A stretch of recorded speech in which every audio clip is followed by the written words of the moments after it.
गोंडवाना जनता party के माननीय राष्ट्रीय अध्यक्ष तुलेश्वर सिंह मरकाम जिंदाबाद। सपा गोंडवाना का दोस्ताना जिंदाबाद। सपा गोंडवाना का दोस्ताना जिंदाबाद। 2022 में बाइसिकल जिंदाबाद। 2022 में बाइसिकल जिंदाबाद। 2022 में बाइसिकल जिंदाबाद।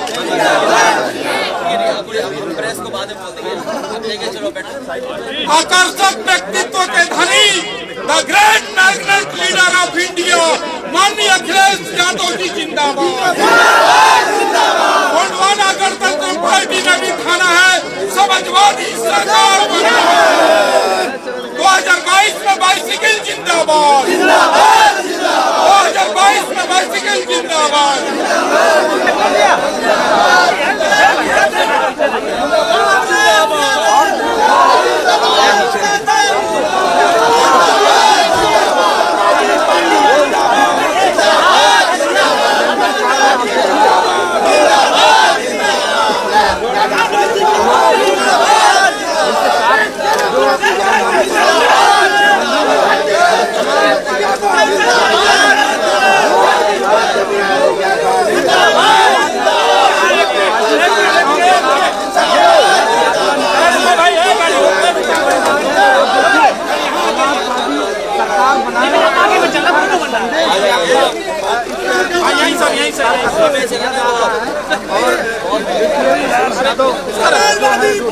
सर यहाँ खड़े हो जाइए और थोड़ा मीडिया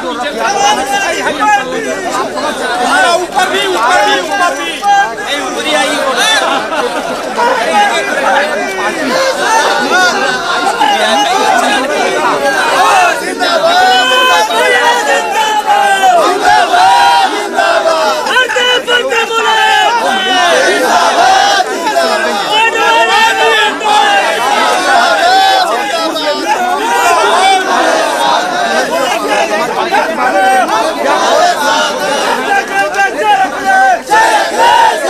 भारतीय जनता पार्टी ने जिस तरीके से भेदभाव की राजनीति को बढ़ाया, भारतीय जनता पार्टी ने नफरत की राजनीति को बढ़ाया, भारतीय जनता पार्टी ने गरीबी बेरोजगारी बढ़ाई, भारतीय जनता पार्टी ने किसान को दुखी किया, भारतीय जनता पार्टी ने आर्थिक रूप से प्रदेश और देश को कमजोर किया, भारतीय जनता पार्टी ने हर जाति समाज के बीच में खाई पैदा की। इन तमाम चीज़ों को लेकर के गोंडवाना जनसंदेश जनता के बीच में यात्रा पर निकले हैं। हमें उम्मीद है कि इनके साथ आने से इनके समाज और इनके दल का बड़े पैमाने पर सहयोग मिलेगा। अगले आप व्यापार सभा में जा रहे हैं, इसके बाद ऐसी एक व्यापार सभा प्रयागराज में केशव मौर्य ने की और उन्होंने कहा कि जालीदार और लुंगी वाले गुंडों का आतंक हुआ करता था जो हमने खत्म कर दिया। तो इसको किस तरह से आप देखते हैं? ये क्या एक कोशिश है पोलराइज करने की? भारतीय जनता पार्टी के नेताओं की भाषा और बदलेगी।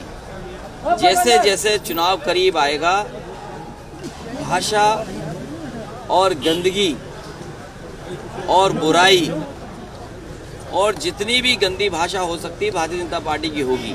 क्योंकि आज अगर उनसे ये पूछा जाए कि व्यापारी की आमदनी आधी हो गई है, व्यापारी की आमदनी मुनाफा आधा हो गया है, और जिस तरह के फैसले भारतीय जनता पार्टी ने लिए हैं उससे महंगाई दोगुनी हो गई है।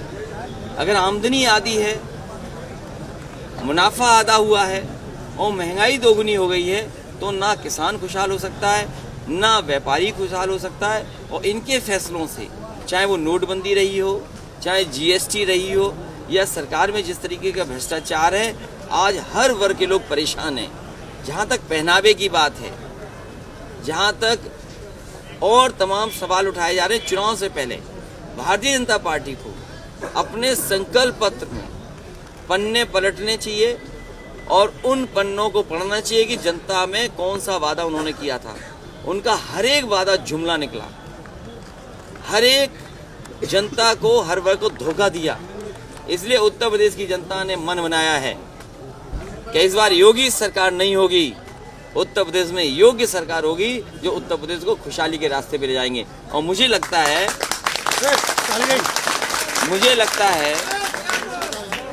जिन्हें कुर्सी न मिली हो, स्टूल न मिला हो, जिन्हें कुर्सी न मिली हो, स्टूल न मिला हो, जिन्हें और शायद बैठने के लिए स्टूल मिला, तख्ती उनकी लग नहीं पाई, लगता उन्होंने मुख्यमंत्री जी का पहनावा देख लिया। ये केशव मौर्य जी के लिए कह रहे हैं आप? मैं नहीं जानता हूँ, जो भी कोई कह रहा है, मुझे लगता है उन्होंने मुख्यमंत्री जी का पहनावा बहुत करीब से देख लिया है, इसलिए इस तरह की भाषा का इस्तेमाल तो जिन्होंने प्रयागराज में बयान दिया था, आपका ये जवाब उन्हीं के लिए है?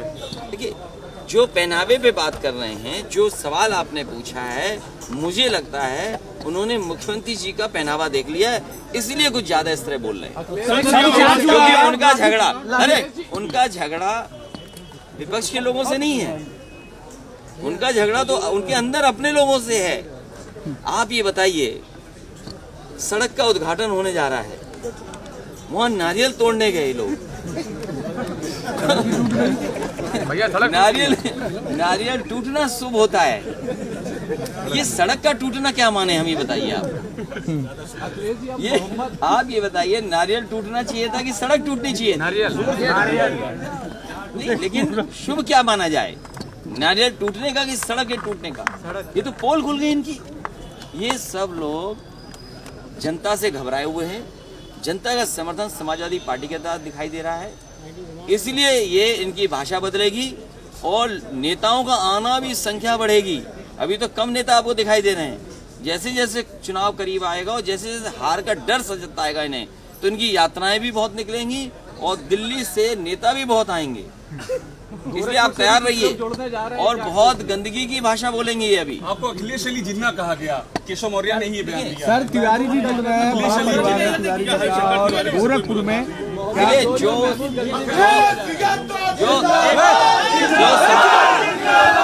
जो समाजवादी पार्टी में आना चाहेगा, जो समाजवादी पार्टी में आना जाएगा उसका स्वागत है। मान लीजिए आज गौडमाना जनता संदेश निकल रहा है, जनता के बीच में गौडमाना पार्टी के सदस्य लोग जाना चाहते हैं, तो पार्टी ने उनको स्वीकार किया और उनका समर्थन कर रही है पार्टी। तो जो समाजवादी पार्टी में आना चाहेगा उसका स्वागत है, उसको शामिल किया जाएगा। चुनाव जितना करीब आएगा और जनता इन्हें हराने के लिए तैयार है, ये नफरत फैलाना चाहते हैं, लोगों को बंटवारा करते हैं। अंग्रेज कैसे राज कर रहे थे? बांटो और राज करो। ये कहते हैं मारो और राज करो, डराओ और राज करो। ये नफरत पहले फैलाते हैं, फिर लोगों के अंदर गुस्सा पैदा करते हैं, तब ये वोट लेते हैं। क्या लखीमपुर में किसानों के ऊपर जीप नहीं चढ़ा दी गई, किसान कुचल दिए गए? क्या भारतीय जनता पार्टी के लोग बता सकते हैं कि किसान क्यों कुचले गए और क्या उन्हें किसानों को न्याय मिलेगा कि नहीं मिलेगा? कोविड में इतने परिवार लोगों की जान गई, बताओ उनके परिवारों की सरकार मदद करेगी क्या नहीं करेगी? आज बेरोजगार नौजवान हैं, नौकरियां नहीं हैं, लखनऊ में लाठी खा रहे हैं, क्या नौकरी रोजगार मिलेगा कि नहीं मिलेगा? भारतीय जनता पार्टी के लोगों को अपना घोषणा पत्र, अपना संकल्प पत्र पढ़ना चाहिए।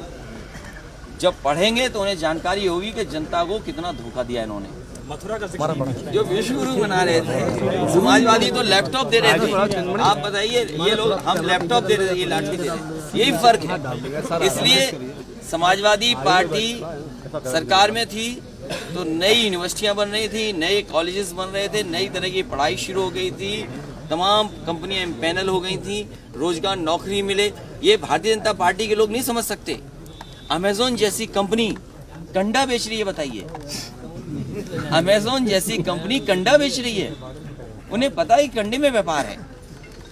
ये इनकी डिजिटल इंडिया कहाँ खो गई है बताइए? पहले तो इनकी डिजिटल इंडिया कहाँ हुई? अमेरिका की कंपनी अमेज़न कंडा बेच रही है, आप गूगल करके देख लीजिए, खोल के देख लीजिए। और इन्होंने डिजिटल इंडिया बनाने का सपना दिखाया था। ये लैपटॉप बांटने वाले लोग नहीं है, ये लाठी मारने वाले लोग हैं। जितना इन्होंने अपमानित किया है उसी रफ्तार से वोट पड़ेगा, उसी जिम्मेदारी से वोट पड़ेगा। इनका सफाया भारतीय जनता पार्टी का होगा।